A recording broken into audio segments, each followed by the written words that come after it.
Olá pessoal, eu sou Desuíte, esse é o capítulo 18 e hoje a gente vai conversar, bater um papo mesmo, enfim, pode sentar, pegar sua pipoca, pegar seu brigadeiro, porque hoje a gente vai falar um pouco mais demoradamente sobre o livro O Conto da Aia, certo?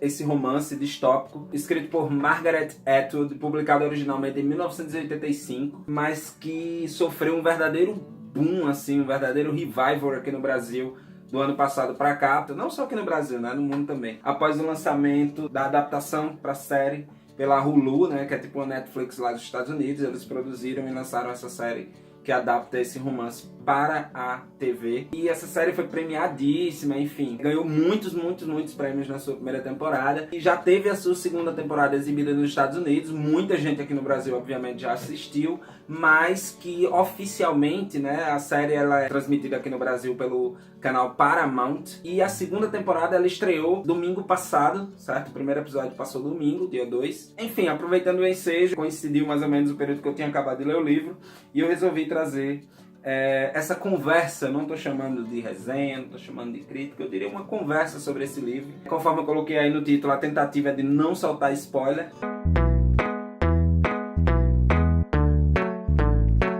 Tentando resumir um pouco, eu acho que antes a gente tem que começar pelo contexto, certo? O Conto da Aia ele se passa em uma sociedade futura distópica, em que o mundo está infestado por DST, radiação, poluição, os alimentos vinham se tornando cada vez mais escassos. A série inclusive coloca como se passasse exatamente nos dias de hoje, né? Esse futuro distópico da época do livro seria exatamente os nossos dias de hoje. Então, além dessas questões, né, de doença e de poluição e de tudo mais, a degradação do mundo ela não era só nesses termos do nosso habitat estar inabitável, digamos assim, mas era também em termos sociais mesmo, em termos da maneira como o homem estava se relacionando com os outros, com o mundo e com os outros, né?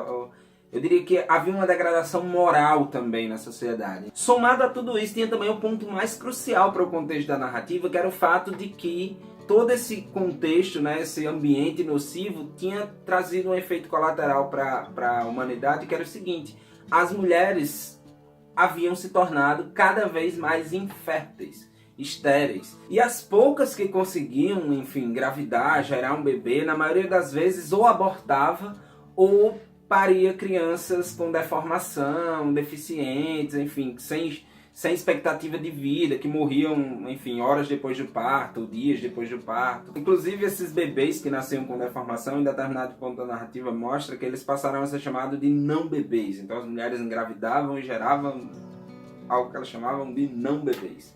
E aí, nesse contexto, que, consequentemente, direcionava a humanidade para sua extinção, uma vez que não estavam mais nascendo crianças, um grupo de radicais político-religiosos, auto-intitulados os Filhos de Jacó, e aqui a gente tem uma referência muito clara e direta ao livro do Antigo Testamento, ao Gênesis, né, o primeiro livro da Bíblia, que, enfim, eu poderia até explicar melhor, mas acho que não vem ao caso agora. Então essa galera, enfim, planeja um golpe de Estado e invade o Congresso dos Estados Unidos, invade a Casa Branca, se eu não me engano, não lembro bem se eles dão o nome Casa Branca, mas enfim, matam o presidente, tomam o poder, derrubam a Constituição dos Estados Unidos e fundam, sob uma nova Constituição, uma nova república chamada de República de Gilead, que era, na verdade, um governo autoritário, uma ditadura teocrática, vamos dizer assim, né, pautados quase que inteiramente por os princípios do Antigo Testamento. E aí o principal objetivo dessa galera era repovoar o mundo,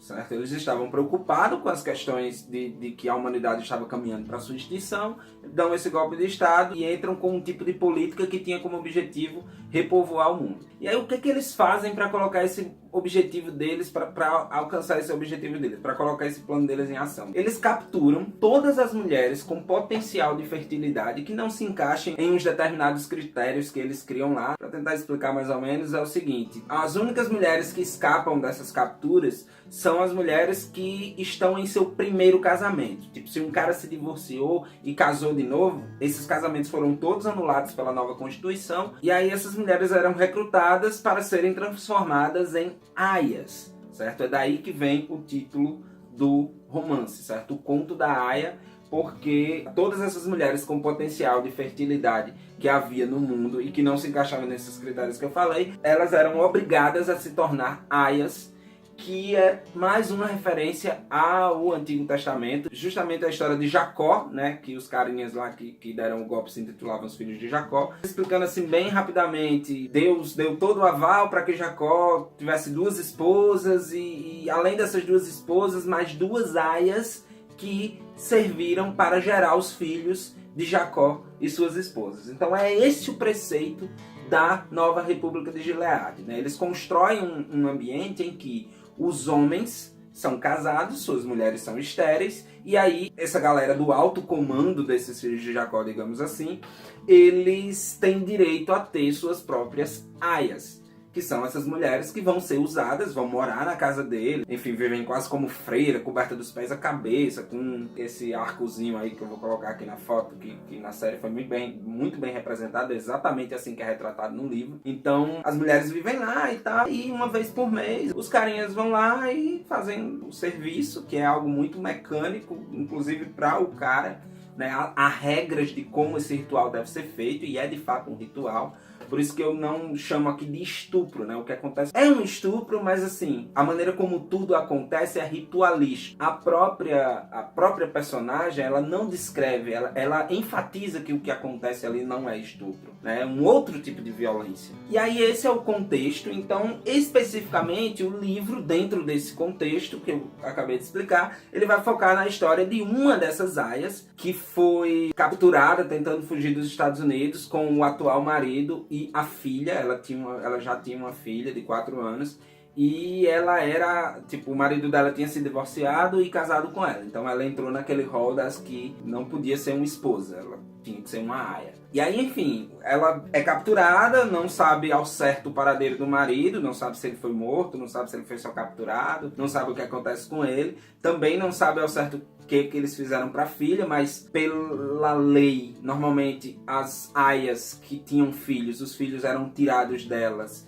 justamente para serem adotados por famílias que não tinham filhos. E é isso, assim, essa é a pessoa, essa é a nossa narradora, protagonista, personagem de O Conto da Aia. E aí ela é transformada em aia de um dos comandantes do mais alto escalão da República de Gileade, certo? Esse comandante dela, que em todo o livro é chamado apenas de comandante, que é casado com uma mulher a quem ela chama de Serena Joy, porque, segundo ela, essa mulher era famosa na TV antes do golpe e tudo mais, e ela reconheceu essa mulher, etc, etc e tal. E essa mulher se torna uma espécie de calo na vida da Offred, né? Ela é super autoritária, não só com a Offred, mas com os outros personagens também, com todo mundo que está ao seu redor.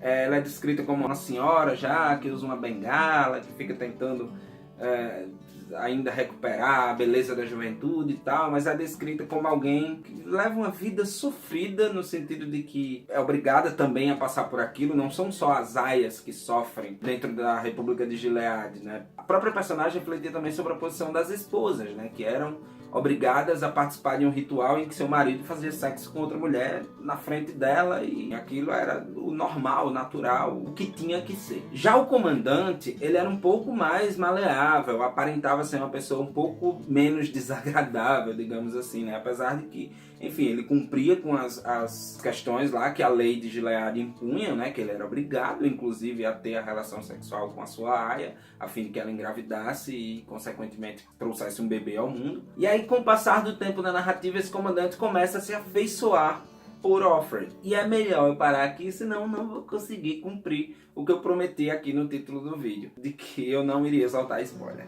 Tá, beleza? De toda forma, a despeito desse enredo super original e bem construído, foram 2 outros pontos que me fizeram alçar essa leitura, alçar esse livro, alçar essa obra da Margaret Atwood a uma das melhores obras as quais eu já tive contato na vida, né? Obras de ficção, pelo menos. Não tenho receio nenhum de falar que é um dos melhores livros de ficção que eu já li na vida, porque tem um negócio essa mulher, e eu explico já por quê. O primeiro desses 2 motivos é a originalidade com que a autora, em 1985, tratava de temas relacionados não ao feminismo em si, mas as implicações do feminismo, de que maneira o feminismo poderia se configurar dentro da nossa sociedade. Então, e aí assim, eu não vou me alongar muito nesse ponto, porque é muito difícil de fazer isso sem que eu estrague alguns aspectos muito importantes da leitura, sem que eu traga esses spoilers para vocês. Então assim, eu vou me ater a um aspecto específico, que eu inclusive comentei no primeiro histórico de leitura que eu postei lá no Instagram quando eu comecei a ler o livro, foi o êxtase, eu diria assim,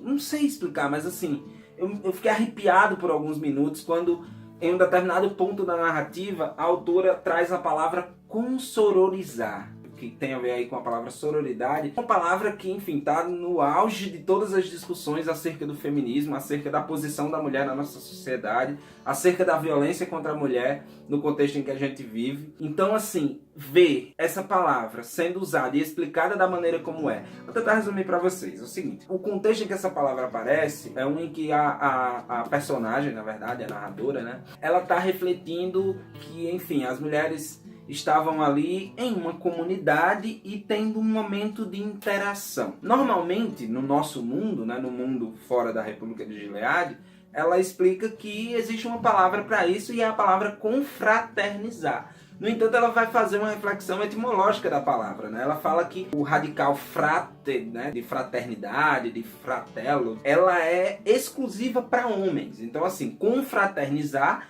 é uma interação entre homens, se for levar para a etimologia da palavra. Então, nesse sentido, a palavra de gênero oposto a fraterno tem a ver justamente com a palavra sororidade, que está tão em voga nessas discussões de feminismo. Então, ela coloca que o que as mulheres estavam fazendo ali seria algo como consororizar e não confraternizar, porque confraternizar quem faz são os homens. Essa reflexão está ali no mesmo cerne de reflexões como a gente refletir sobre o conceito semântico da palavra denegrir, que tem a ver com tornar alguém negro como algo negativo. Então, vou denegrir a sua imagem, vou tornar a sua imagem negra. Então, para mim está no mesmo patamar de reflexões como essa reflexão que ela faz em relação à palavra consororizar versus confraternizar.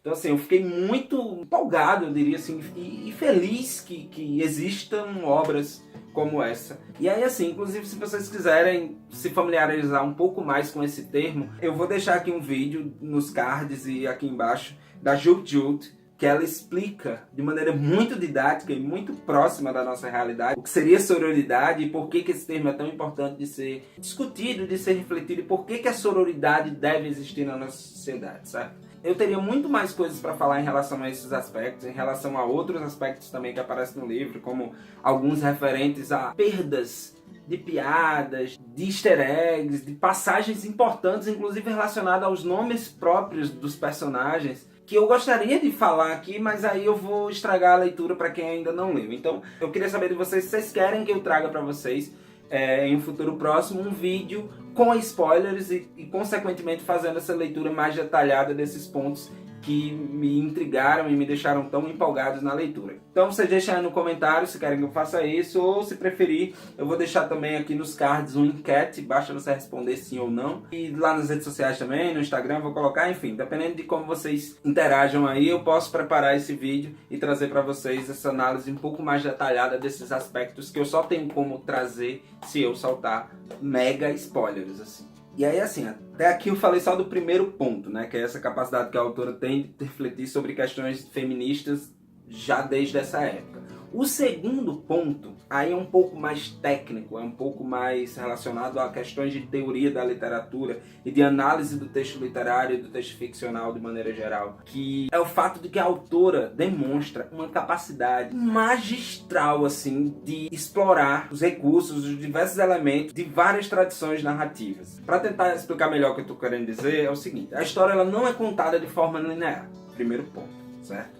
A gente tem lá a personagem contando a tua história a partir de um modo de narrar que dispensa questões de cronologia dos fatos. Apesar de que, a princípio, há uma linha cronológica, mas ela foge muito dessa linha durante a sua narração, faz saltos, muitas vezes sem indicação que fez esse salto, então você tem que se esforçar para perceber que ela fez esse salto em alguns pontos. Então esse é o primeiro ponto que vocês têm que entender até eu chegar no porquê que ela é tão magistral. O livro ele é contado em primeira pessoa pela própria personagem que vivenciou, que está narrando, logo ele tem características de uma autobiografia. Mas ela é diferente de qualquer outra biografia justamente por essas questões de ausência de cronologia. Normalmente o que é que a gente tem nas biografias? O camarada começa a escrever sua história do dia que ele nasceu até o dia que ele está escrevendo ali. Então eu vivi isso, isso e aquilo outro, ele normalmente narra de forma cronológica, então essas são as autobiografias típicas, né, digamos assim.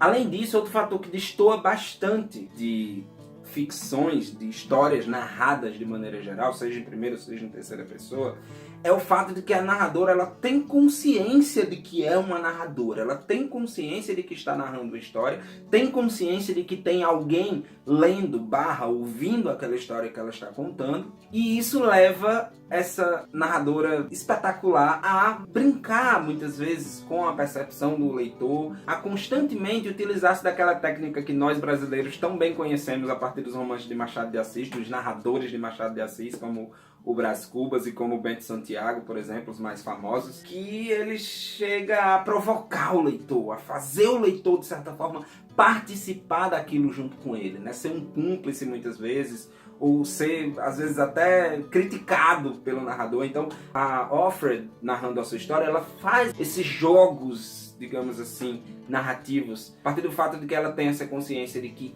é uma narradora, de que está contando, reconstruindo, para usar um termo que ela mesma usa, uma história. Mas para que esse vídeo não tenha só elogios, né, eu tenho não é uma crítica, porque está arraigado em tudo isso que eu estou falando aqui, a autora ter utilizado essa técnica, mas o fato de o livro ter sido construído dessa forma, o fato da autora explorar bastante os flashbacks, os fluxos de consciência, faz com que o começo, principalmente, seja muito lento, muito enfadonho. Você precisa, muitas vezes, voltar à leitura por conta desse salto que a narradora costuma fazer no tempo sem indicar que saltou, que voltou, que adiantou. Você tem um trabalho, digamos assim, enquanto está lendo, certo? Não é aquele livro que você vai deitar o olho na página e vai ler 100 páginas em meia hora, certo? A gente tem aqui uma narradora que dá trabalho ao leitor, principalmente no início, e que isso faz com que o leitor, pelo menos essa minha experiência de leitura, com que eu me cansasse muito rapidamente. Eu lia poucas páginas e tinha que parar, porque o processo era trabalhoso, o processo era laborioso. Então, as primeiras 100 páginas eu li muito lentamente, eu demorei dias para ler as primeiras 100 páginas. A partir que o livro passou da metade, aí a coisa andou um pouco melhor. E a coisa anda um pouco melhor justamente por mais uma técnica de organização do texto que a autora usa, certo? Que agora eu estou falando da autora, não mais da narradora, certo? Só para constar, autor é uma coisa, narrador é outra, certo? Se todo momento aqui que eu estou falando da autora, eu me refiro a Margaret Atwood, a pessoa que produziu o livro, que escreveu o livro. Quando eu estou falando em narradora, eu estou falando de Offred, que é a mulherzinha de dentro desse livro que está contando o conto da Aya, certo? Que não é autora, é uma personagem. Então tenham em mente essa diferença entre narrador e autor, para não confundir as coisas que eu estou falando aqui. Então assim, a autora organiza o seu livro em capítulos curtos, certo? Ela tem uma estrutura geral de macro capítulos, são 15 capítulos ao todo, alguns mais curtos, mais reflexivos, outros mais longos, mais factuais. E esses mais factuais todos têm títulos diferentes e os mais curtos têm sempre o mesmo título, é A Noite. Eu vou tentar colocar a foto aqui do sumário para que vocês entendam, certo? A gente tem, se eu não me engano, 7 capítulos intitulados A Noite e 8 com títulos diferentes. Então, nesses capítulos à noite, normalmente só tem 1 ou 2 microcapítulos muito mais reflexivos. Nos capítulos que têm títulos, que são mais longos, a gente tem de fato o andamento da narrativa de forma mais factual e menos reflexiva. Eu não diria nem menos reflexiva, mas mais factual. Ela continua tão reflexiva quanto é nos capítulos intitulados à noite, mas anda com a narrativa. Coisa que normalmente não acontece nos capítulos à noite. Caraca, eu nem sei se vocês estão entendendo tudo que eu tô falando aqui, mas vamos lá. E é assim, eu menciono isso aqui da estrutura do livro justamente porque é o que faz com que a gente, com o tempo, vá conseguindo ler mais rápido. E aí, como eu disse, depois que passei da metade do livro, eu devorei praticamente em 2 sentadas o restante da obra, certo? Enfim, para resumir toda essa questão desse segundo ponto que eu tô falando, que eu exalto no livro, que é a capacidade técnica narrativa da Margaret Atwood, no conto da Aya, essa mulher cria uma narradora extremamente complexa. Uma personagem que narra uma história de maneira magistral, assim, de maneira muito bem feita. E assim, essa narradora, que é a personagem criada por Atwood, ela domina essas técnicas de narrativa, né? Ela apresenta em alguns momentos relato histórico, em outros um realismo descritivo impecável, né? Na hora de escrever o seu quarto, mistura essa descrição com emoções, e aí entra a questão do fluxo de consciência, que muitas vezes é muito mais poético do que reflexivo, né? A maneira como ela descreve o nascer do sol, o pôr do sol, o nascer da lua, ou algo assim, é sempre com muita poeticidade, com muito lirismo, certo? Então, assim, isso alça essa autora a um patamar, assim, das melhores criadoras de personagem e criadoras de narradores, certo? Porque, como eu citei Machado de Assis, a grande genialidade de Machado de Assis é porque ele criou narradores incríveis. E o que Atwood faz aqui é nos dar de presente uma narradora do caralho, assim. Essa mulher, essa personagem é gigante, complexa e conta um conto como ninguém. E aí, assim, a cereja do bolo é que A Peste finda por arrematar o texto com conhecimento de método de análise histórica tão genial e tão bem colocado que, assim, o plot twist que ocorre nessa história, e aí eu adianto aqui que ocorre um plot twist, ele não é em relação ao enredo, como na maioria dos casos do plot twist que a gente se depara em livros, certo? Para quem não sabe, plot twist é aquela reviravolta dentro da narrativa, para tentar traduzir um pouco mais literalmente. Então aqui, a reviravolta que é trazida por Margaret Atwood, ela não é em relação às ações, não é em relação aos fatos narrados, não é em relação ao enredo da história, não é em relação ao conto da Aya. Esse plot é, na verdade, em relação ao próprio processo de leitura. Vou tentar explicar melhor, para que eu não fique aqui só com os meus pensamentos, falando sobre o que eu estou pensando, certo? Eu vou primeiro falar e depois eu reflito. Depois eu explico. O livro, ele tem, quando você termina de ler o conto da Aya propriamente dito, ele tem esse trecho aqui, certo?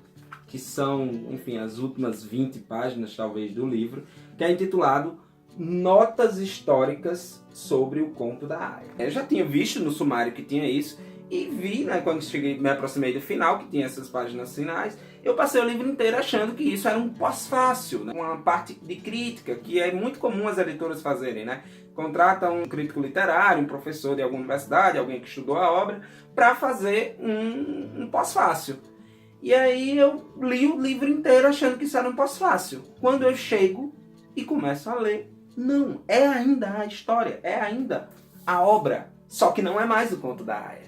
E, cara, eu tenho que me calar, porque eu tô estragando o bagulho pra vocês, bicho. Não tem condições não. Eu vou calar a boca agora e vou só pedir para quem ainda não é inscrito no canal se inscrever aí, deixar seu marcador de página dando um like nesse vídeo, compartilhar com quem você acha que pode se interessar, avisar que se vocês quiserem comprar esse livro eu vou deixar o link aqui embaixo no site da Amazon, e se vocês comprarem por esse link vocês vão estar ajudando bastante o canal. E é isso, pessoal, eu tô ainda tentando digerir as coisas que tem aqui. Beijo, até o próximo vídeo, tchau!